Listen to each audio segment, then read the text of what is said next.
Straight talk from Israel. You're listening to Israel News Talk Radio.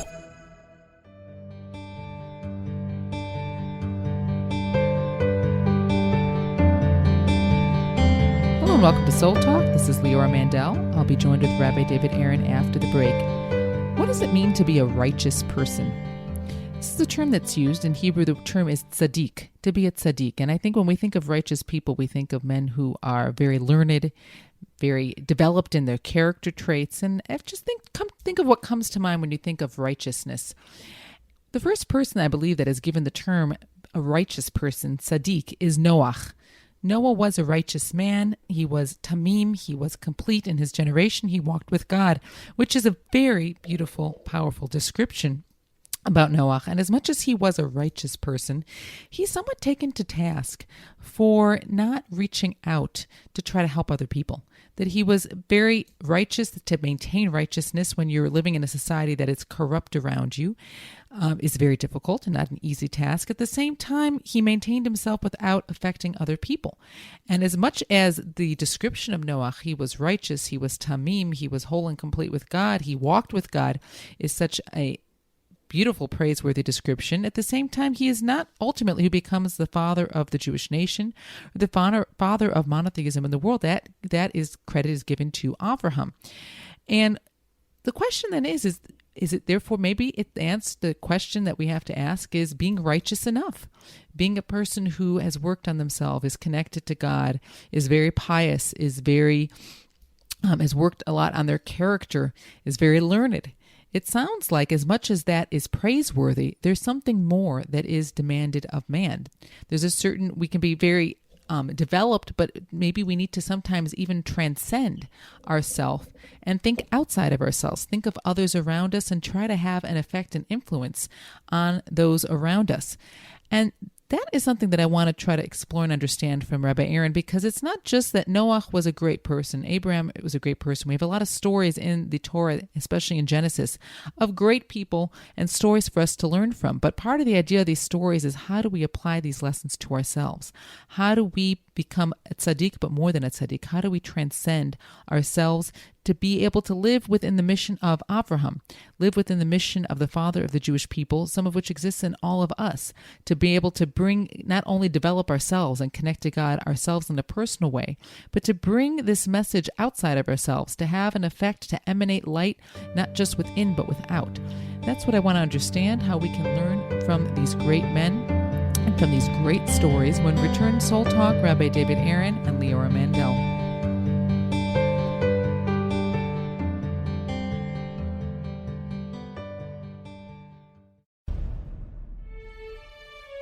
Israel is located in one of the most volatile areas in the world.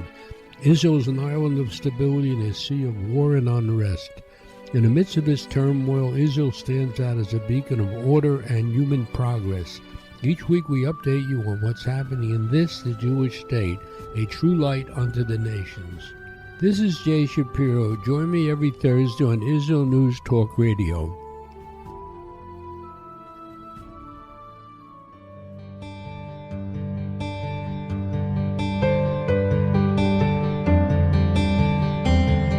Hello and welcome to Soul Talk. This is Leora Mandel with Rabbi David Aaron.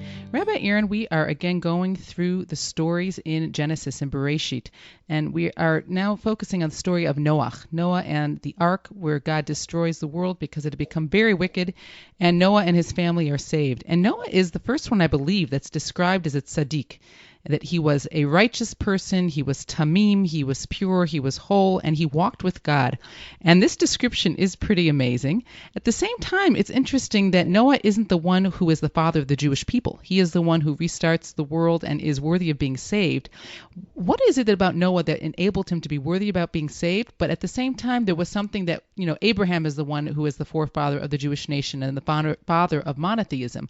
So how do we understand Noah's righteousness, but at the same time understand what maybe was missing that did not enable him to restart, to be the father of the Jewish nation and the father of monotheism?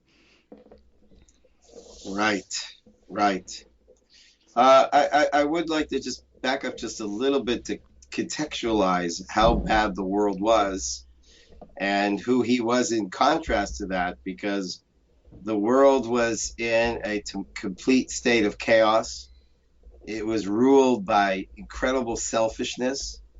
The old tradition, as one example of how selfish people were, is that if somebody were to walk out on the street with a bowl of 100 beans, then people would conspire together to steal from him one bean. Now, what good is one bean for each of 100 people? But it wasn't that they wanted the bean, they just didn't want him to have the beans. And there's something called small claims court, which is if somebody steals a bean from you, it's too small amount to even take them to court.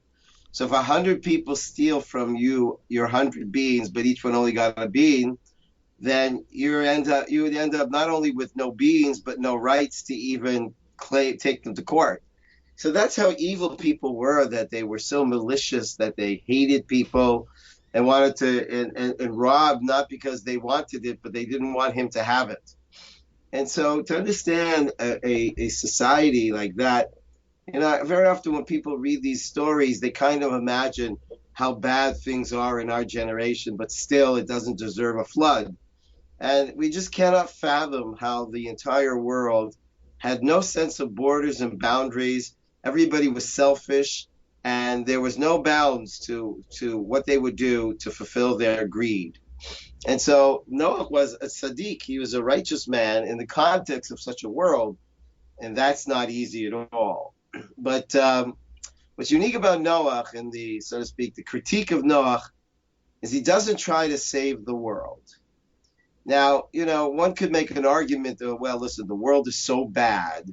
Who said he does, there's no chance he could save the world. But that's not the attitude of Torah. Torah is, your job is to try. It's not your responsibility to win or to succeed. It's your responsibility to try. And Noah decided that he would save his family, but didn't do much to really save anybody else with him. So when it says that he was a righteous person, it's talking about him as an individual, but not necessarily. But at the same time, you're saying there's something that was lacking in him, that to maintain himself in such a society and not become corrupt with the society around him is actually still an amazing feat. But at the same time, there's something that was lacking in him, that he didn't even make certain attempts to try to influence those around him.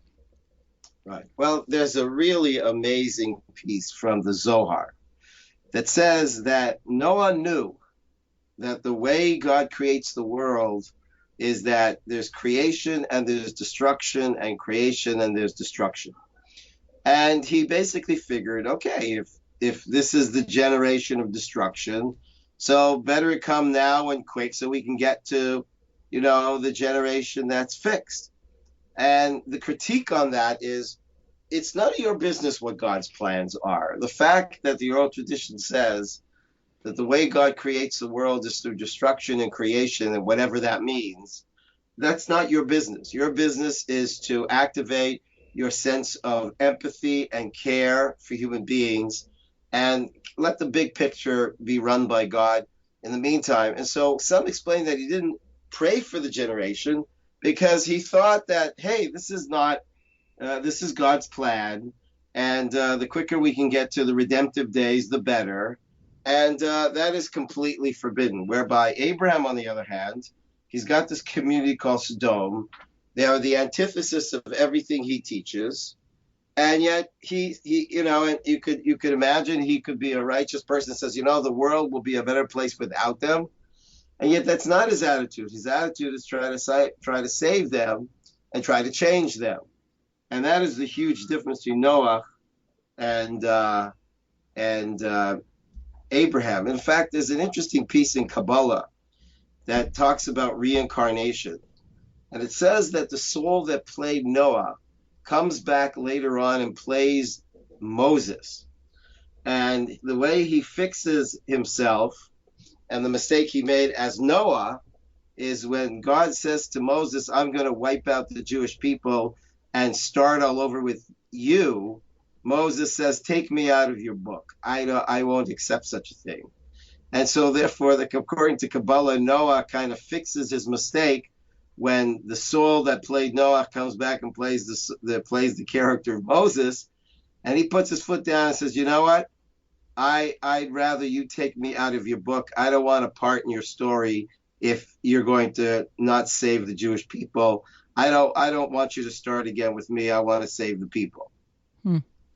It's very powerful what you're saying, because I think very practically, not all of us are going to be having opportunities to save the entire world, but in our lives, there's definitely the idea that I can work on myself, but if I'm only focused on myself and helping myself and, so to speak, saving myself or improving myself, then there's something fundamentally lacking, that I also have to be it's not enough that I'm doing the right thing. I have to care about what's going on around me, and whatever efforts I can try to make to try to help the world and people around me be better, do better, is also my responsibility. It's not enough just for me to focus on myself. Well, you know what?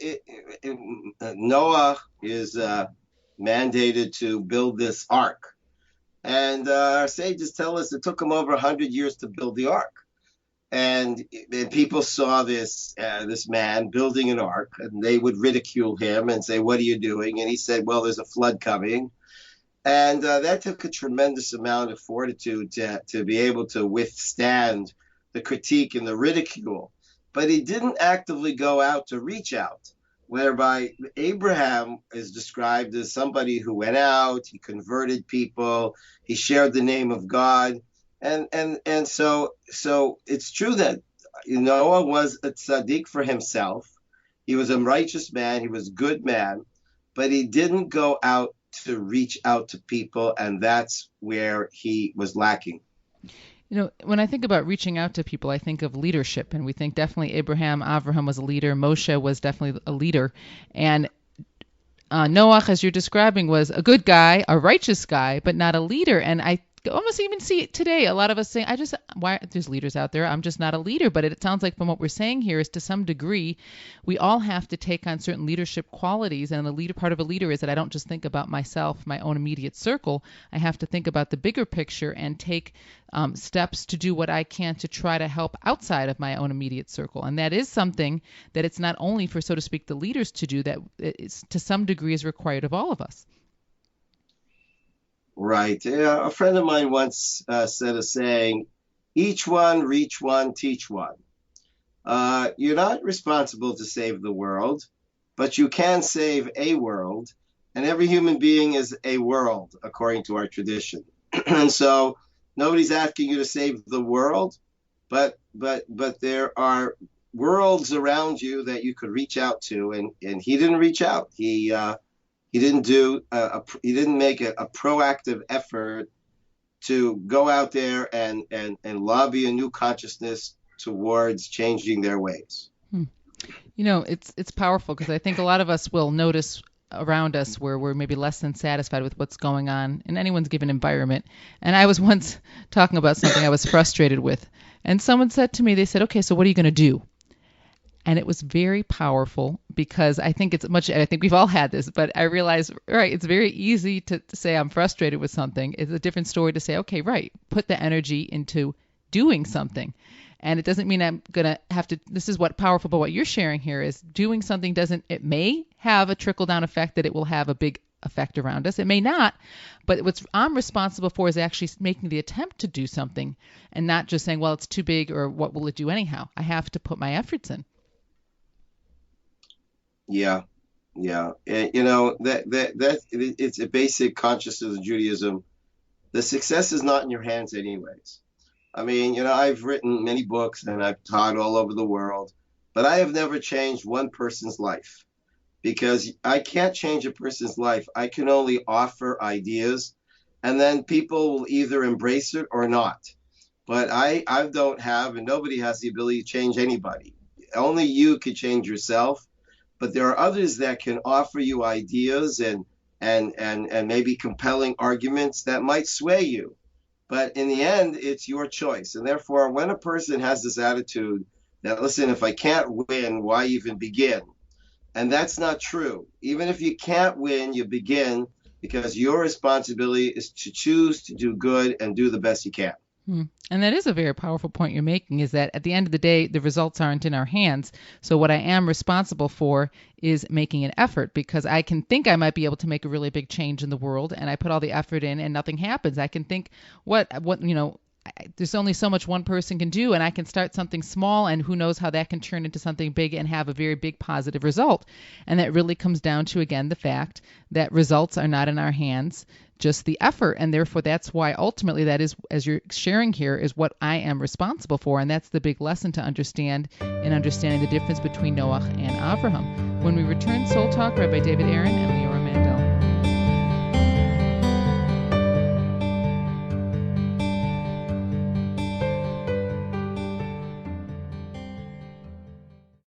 The Tamar Yona Show. Tamar? She's sassy. She's smart. She's funny. But she's also a real Jewish mother. Hi, everybody. I'm Tamar Yona. And yes, I can be all of those things. But at Israel News Talk Radio, I'm here to bring you the news stories and guests that you may not hear anywhere else. Join me live on air Sundays, Mondays, and Tuesdays for the most unique and bold talk radio in Israel. The Tamar Yona Show.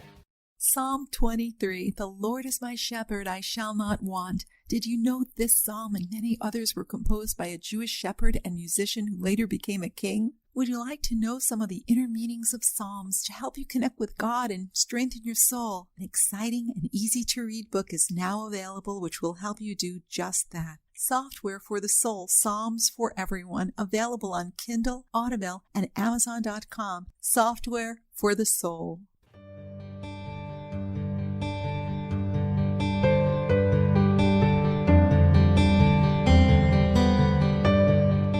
Welcome back to Soul Talk. Leora Mandel with Rabbi David Aaron. Understanding Noach and that he was a tzaddik, a righteous man, but understanding why he was different than Avraham, who went out and cared and put the effort into trying to make a change around him, not just focusing on saving himself from the corruption around him, but to try to have an influence on others.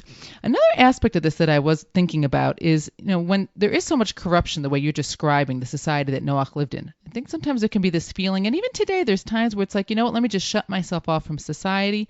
I need to protect myself, because if I am going to invite people in that have such opposing values to myself, and I may try to be influencing them, but they may influence me, they may influence my children, how can I, so to speak, open myself up to these people? And I could see that also being a possibility of a reason why a person might say, you know what, I just have to protect myself, so at least I can stay strong, because I am going to risk the possibility of, before you know it, you enter a conversation with someone, or my kids will overhear this, and all of a sudden they'll be having a very different moral compass or value system because I possibly invited this in. So how do we find that balance of reaching out and helping others and trying to have an influence on those around us, at the same time still keeping some form of protection? Well, it's very interesting. There is research done on campuses on Jewish identity. And they found that the kids that are active in leadership positions, trying to play a role of influence, are much less influenced. And people that do not take an active role in being an influencer actually are at greater risk of being influenced. So that's actually just the opposite. When a person has a sense of mission, a cause, and then that protects them. Now, I'm not going to say there aren't any casualties. I remember I had this struggle when I was considering going out and starting my career and to teach and to reach. And I spoke to my teacher, and I said to him, I'm worried because, once I'm out there in this world, then how will I know that I won't be compromised in my own spiritual accomplishments by being around people that are not of that, inclination? And he said to me, well, what do you think is the definition of Mesirat Nefesh, which is one's personal sacrifice for people? Mesirat Nefesh literally means that one, it takes a risk on their own soul. I said, you're right. You're taking a risk on your own soul, but that's the price you pay when you really care. And so, could I stay in yeshiva and inside a learning hall and cut myself off and not be affected? Yeah, I could have done that. but then who are you helping? What difference are you trying to make? And so I'm not saying that everybody is cut out to do reaching out, but I think everybody in their own way. For me, it became my profession to be a teacher. But everybody can be a teacher because everybody can be a role model, and every single one of us knows somebody. And if we were to all just kind of reach and share with those closest to us, and they share with those closer to them, exponentially, we would have a world movement. And you use that word about caring, and I think that's key, because I guess as I'm thinking about it too, and the difference between Noach and Avraham is Noach, there is this idea that we are supposed to focus on ourselves. We're here to perfect ourselves. We're here to become the best version of ourselves. But we're not only, as much as if that's all I'm focusing on is me being the best version of myself and protecting myself from any possible harm to myself by shutting everything out, then I haven't fulfilled what I really am here for. It's only part of the picture. And part of it is caring, and caring about, and expanding care, because Noach, he cared about himself. He was able to take his family with him, but then it ended there. Whereas Avraham cared about himself, his family. He had all these students. Anywhere he went, he invited people in. He traveled to spread the word of God, to show care and chesed and loving kindness to other people. But that's, I guess, then part of what we need to develop is care.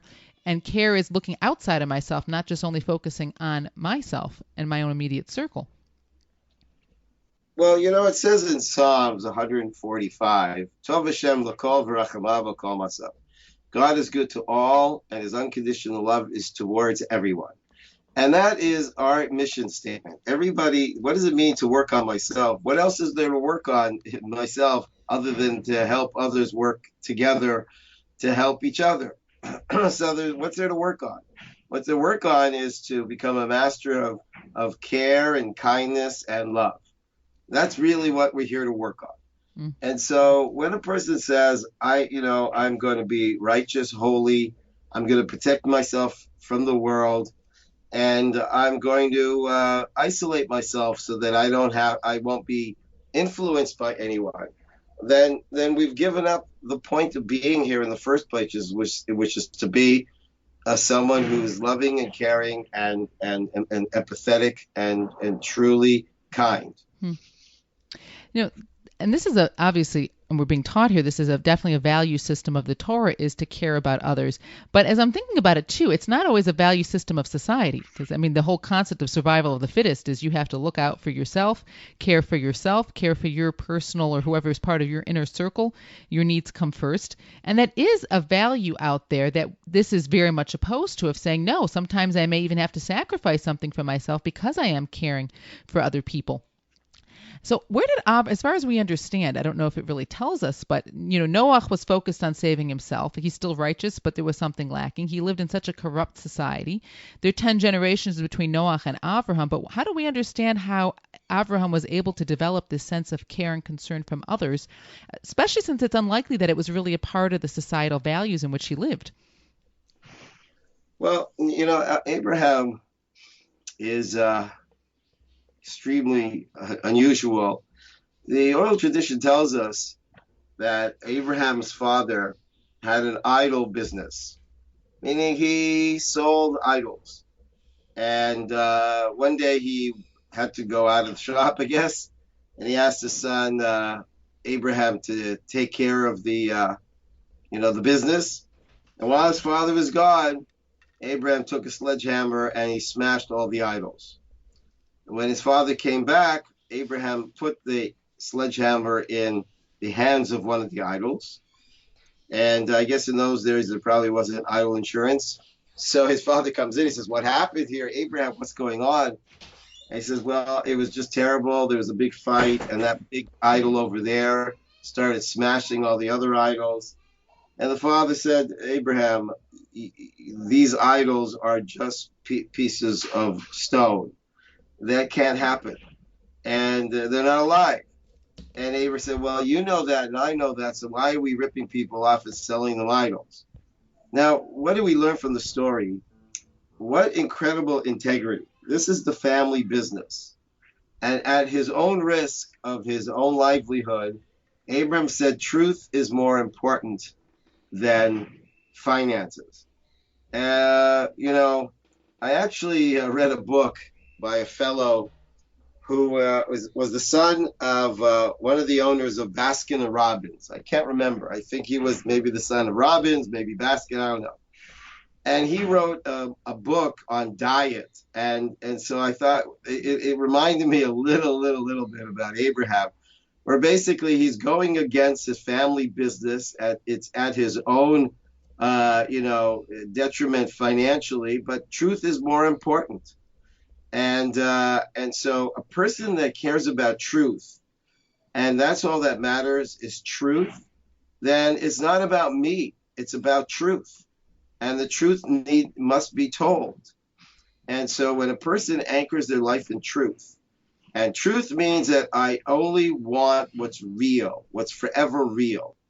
And it's not real to just care about myself, because we're all connected and we're all part of each other. And so if you want to be real, it's like if my hand couldn't care less about if my right hand couldn't care less about my left hand, then that's not real, because you're all part of one body. I guess what I'm struggling with is because even in today's times, there's so many ideas out there that as much as it would be wonderful if the truth just was like a light that shone through the darkness, a lot of times there's a lot of confusion, as much as sometimes it seems like it should be so simple. On the other hand, when there's so many, throughout different times historically, there have been different truths that society has held as sacred, and they have not often been in line with the truth of what God's truth is.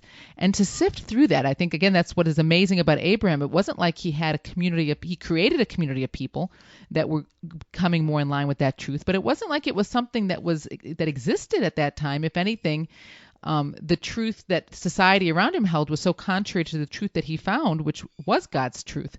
So how do we simplify it to the extent that sometimes I think, again, we complicate things and then it gets confusing? If we can simplify it the way you're describing it, it is much easier to see the truth and the light and what is right. Right. Well, to see the truth might be simple, but to choose it is a lot more difficult, because you're taking a risk. And as you pointed out, there's lots of ideas, and a person forever could say, but maybe I'm wrong. And the maybe I'm wrong is a very compelling argument when I'm doing something that could get myself killed. And so that itself tells us something really extraordinary, because the oral tradition says that Abraham actively went out and started debating against idolatry. And it's important to understand, and we mentioned this before, idolatry is not just simply people bowing down to trees. And idolatry is basically the deification of nature. And if I deify nature, then basically selfishness is godliness, because naturally we are selfish people. And so if a person goes along with their nature, then that's why we once mentioned that in the city of Sodom, it was illegal to do kindness. It was a capital crime. It was a crime that was punishable by death. That's an amazing thing. So Abraham is willing to take the risk of being a loner, of being a total loner, but he's committed because he honestly believes this is what's right, and he chooses to take the risk to live it. Wow. When we return, Soul Talk, Rabbi David Aaron and Leora Mandel.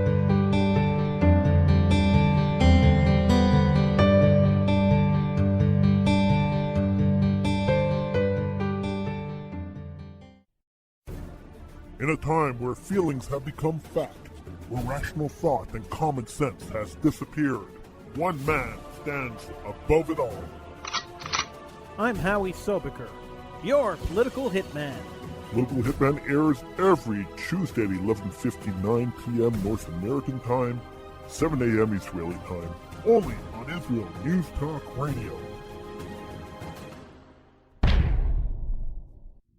Are you interested in transforming your life, drawing closer to the Creator, and uncovering the deeper meanings and hidden treasures in the Hebrew Bible?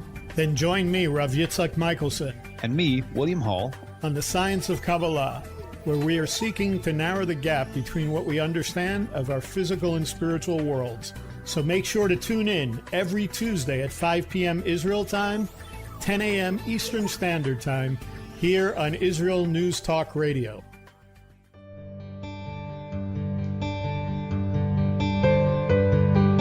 Hello and welcome back to Soul Talk. Leora Mandel with Rabbi David Aaron. On understanding the greatness of Noach, but where he was lacking in terms of reaching out to others, which is where Avraham picks up, is that his part of his life's mission was reaching out to help others, to teach others the truth, to teach others about God. And what you shared before the break is very powerful, because when I was asking of when you live in a society whose values are so opposed to God's values, how is it that it's, how did Abraham see the truth, sense the truth? And as you pointed out, that not only was it the value system, the whole concept of idol worship is all about selfishness, deification of nature, do what feels good to you.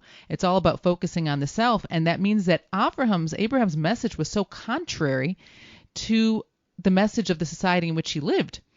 So to first recognize the truth is, and then as you were saying, choosing to live your life according to the truth is the harder step. And then to try to spread that message to people when everyone else is focused on just, be natural, do what feels good, focus on yourself. And that was like almost a service of self as opposed to service of God. That was definitely, I'd imagine, a challenge for him to try to change the whole atmosphere in which he lived.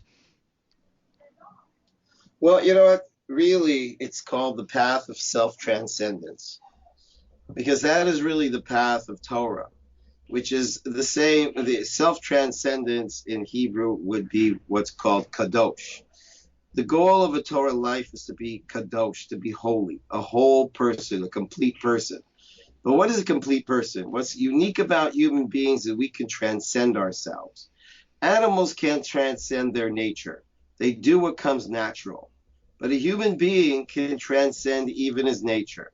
If I put in front of somebody, if I put in front of an animal water, and the animal is extremely thirsty, well, that animal will for sure drink the water. It's just natural. It's going to do that.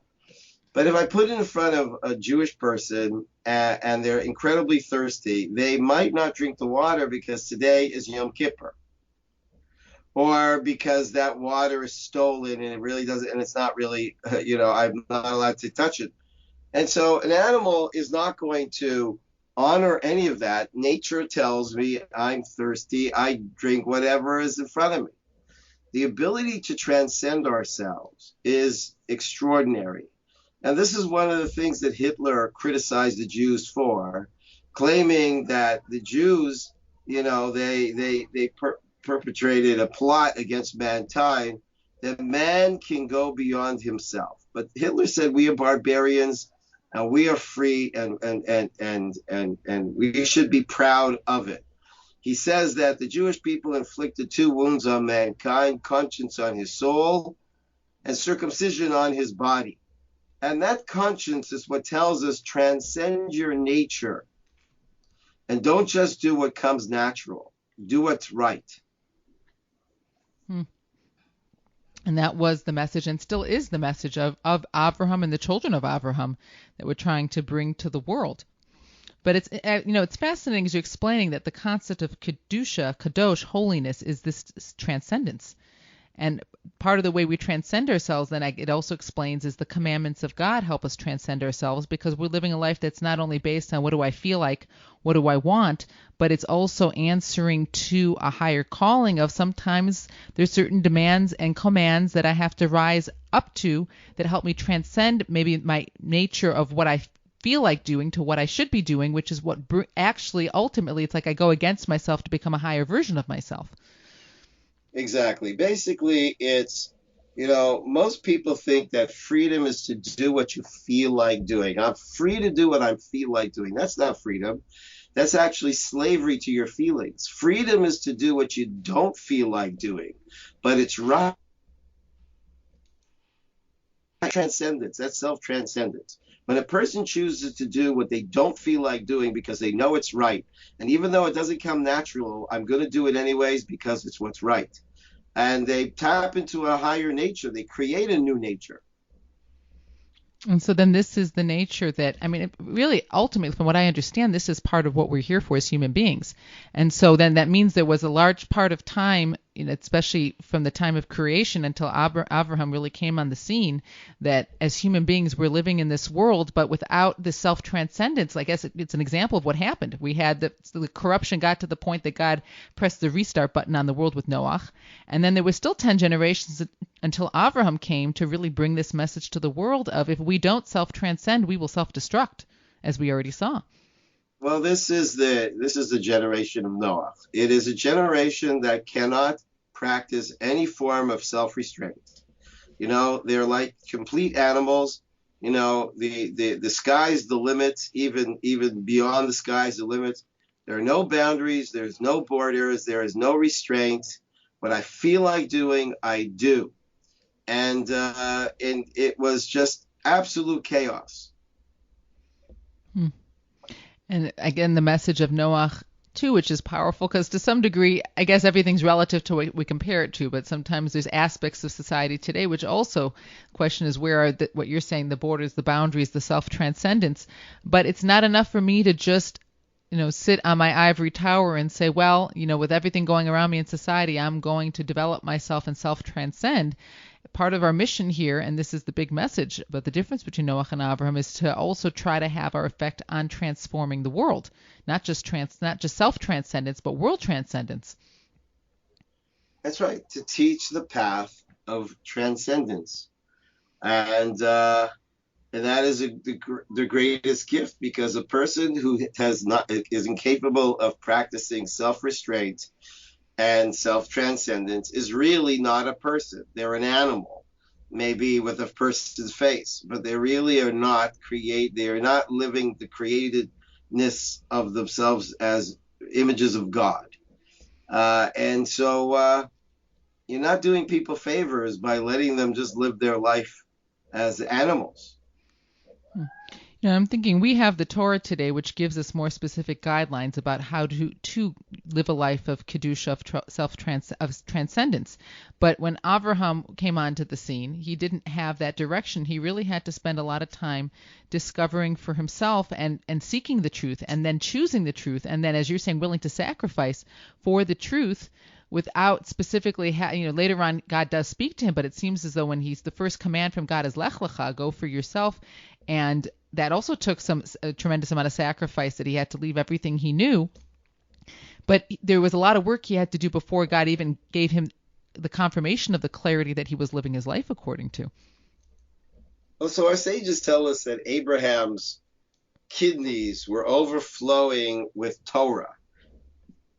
What is that supposed to mean? Our sages tell us that Abraham actually kept the commandments of the Torah well before it was ever given. How is that possible? Because he was in touch with his true self, his higher self. And therefore, it was something that he knew intuitively by going inside himself. Torah teaches that the soul, which is the essential you, is a little bit of God. It's like, so to speak, a piece of God, so to speak.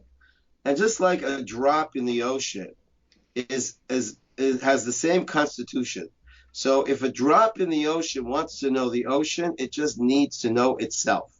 Because all you need to do is taste one drop of the ocean, you know what the entire ocean tastes like. All you need to do is break down one drop of the ocean into its components, and you'll know what are the components of the entire ocean. And therefore, a person comes to know God by knowing themselves. And by Abraham really deeply knowing himself, he was able to tap into and, so to speak, download the path of self-transcendence. And Noah, he was a very righteous man, but when he walks out of that, ark, the first thing he does is he plants a vineyard, makes wine, and gets drunk. And it's not a pleasant, image. The ending of his life, is not so beautiful. His children find him naked, drunk, roaring drunk, and this is how did he get to that? And I think he walked out of his ark. He was devastated, and suddenly was gripped with a sense of guilt that, hey, maybe I could have done something. So that is very powerful in terms of, for ourselves. Like it's, we say we don't want to look back on life and say, maybe I could have lived my life differently from this day forward. Part of living our life is being able to reach out to others and help others build, not just focusing on ourselves. And it's interesting because I think we've spoken about this before too, that one of the most powerful recipes for a person who feels like they're, feeling depressed is to try to think of how I can do something for somebody else. And oftentimes we'll find that will help us, even if we're having challenges in our own lives, but if we try to reach out to somebody else, that we end up finding ourselves being lifted up as well. And so it's interesting, the ideas we're seeing here is that to an extent, because possibly there was this devastation, but looking back, realizing maybe I could have tried to have done something that I didn't even try, it might have had this destructive effect on him ultimately. Well, the path to happiness is to get beyond ourselves. We will not find happiness within ourselves. We will find happiness when we get beyond ourselves and give of ourselves to others. And that's really who we are. That's what we're all about. A light bulb will find joy when it's serving light. That's its job. Its job is to serve light. And if a light bulb isn't living, the life of service of light into the world, then it is not living its truth. And so to us, we are here to be channels of love and kindness and empathy. And when we don't do that, then we undermine who we are, and it ends up being, we are punished not by our sin, for our sins, but by our sin. And then that really does explain why Avraham is the father of the Jewish nation and the father of spreading the idea of God into the world, because he really exemplified, again, not only working on himself, but reaching out to others to spread that light, to spread world transcendence. I want to thank you all for joining us. Soul Talk, Rabbi David Aaron and Leora Mandel.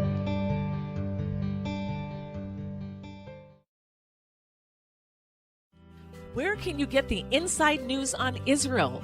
At Israel News Talk Radio, we're dedicated to sharing Israel's inside story with the world by providing our listeners with news on Israeli politics, current affairs, and Israeli Jewish culture. The Israel News Talk Radio homepage also provides you, the listener, with useful information at your fingertips, with scrolling news headlines, weather, currency exchange, Shabbat candlelighting times, and so much more. Our radio programming is always accessible and on demand. We operate absolutely free of charge for everyone, everywhere. If you love what we do, partner with us now by becoming an Israel News Talk Radio supporter. With your support, you'll be inscribed on our Israel News Talk Radio Wall of Fame. There's nothing like us in the world. Be part of something great. Israel News Talk Radio. Straight talk from Israel. Howdy, this is Rita from League City, Texas, now living in Israel. And though my heart may have belonged to Texas, it now belongs to Israel and all the fantastic show hosts at Israel News Talk Radio. Hi, this is Michael Solomon from Kiryat Arba, Israel. And why do I love listening to Israel News Talk Radio? Because I love listening to the interesting interviews they do and their news reporting that most other media sources don't cover. Hey, this is Nicoleko from Malmö, Sweden. It gets pretty cold here in Sweden, so I love cuddling up with a warm cup of tea while I listen to Israel News Talk Radio. Hey everybody, this is Frank Morris from Tennessee. Me and my dog Buster really love listening to Israel News Talk Radio. You're listening to Israel News Talk Radio.